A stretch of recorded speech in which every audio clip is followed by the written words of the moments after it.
Bullying and teasing. You know, we've heard an awful lot about it in the news lately, and I have to tell you, some of these stories, as you know, unfortunately, don't have very happy endings. But the one we're about to tell you about this morning certainly does.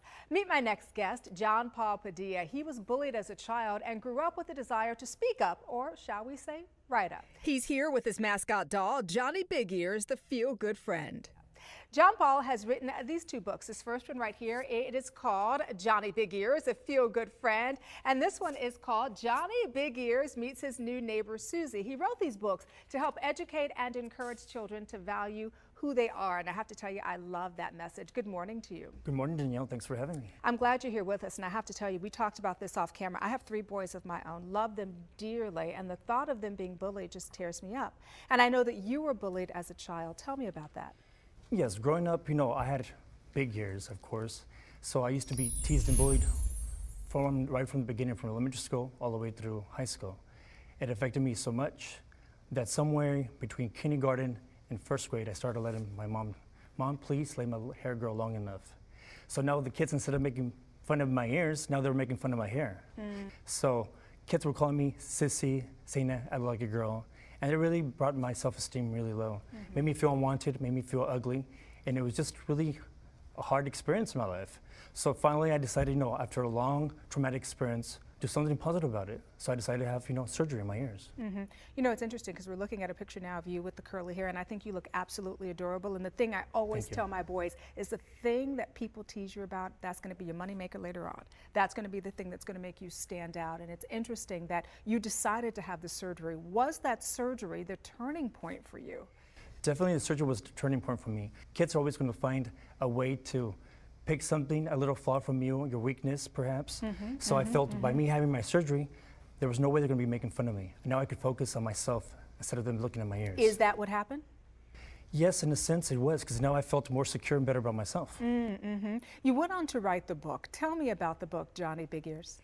Johnny Big Ears is actually based on my life story in a sense. It's based on a little kid who goes through kindergarten. He's being teased and bullied because he has big ears. He used to make fun of me. And what helped him was actually the support of my mom and dad. I was able to talk to them and say, Mom, Dad, this is happening to me. Please help me out. How can a parent help if their child is being bullied? I know these days it's really difficult for a parent to sit down with their kids because of work and so much that is going on. But if you get to know your kids, know who they're hanging out with, what they're doing in school, and also what they're doing online. Because teasing is not only happening in schools, it's also happening a lot online. I wanted to also ask you about this. How can the book serve as a teaching tool? Because when you read the book, it's a great message and a great story. So congratulations on that. Thank you. What do you hope this accomplishes, you writing this book? A lot of kids, unfortunately, they don't want to sit down with their parents and say, Mom, Dad, this is happening with me, because they feel too embarrassed. Perhaps they see it as a way of being weak.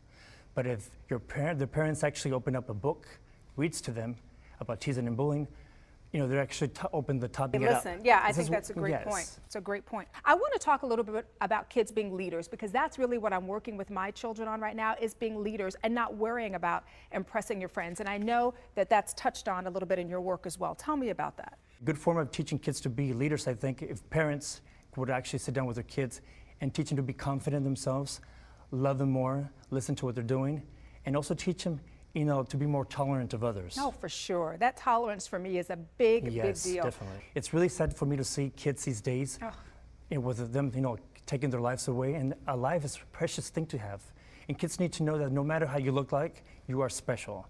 You shouldn't change who you are just because people are making fun of you. On the contrary, your uniqueness is actually what makes you stand out and be better than everybody else. Absolutely, and a lot of times the bullies are the ones who have the issues and the problems. Yes, and sometimes, the bullies are actually, they've been bullied themselves. From my research they've been doing. That's true, yeah. They've been bullying themselves, so of course they're going to try to be bullies, because they felt by being bullies themselves, nobody will pick on them.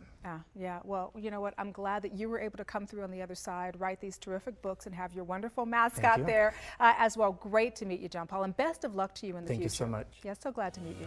And again, the books are called Johnny Big Ears, the Feel-Good Friend, and Johnny Big Ears Meets His New Neighbor Susie. For more information on John Paul or these books, please visit the website johnpaulpadilla.com.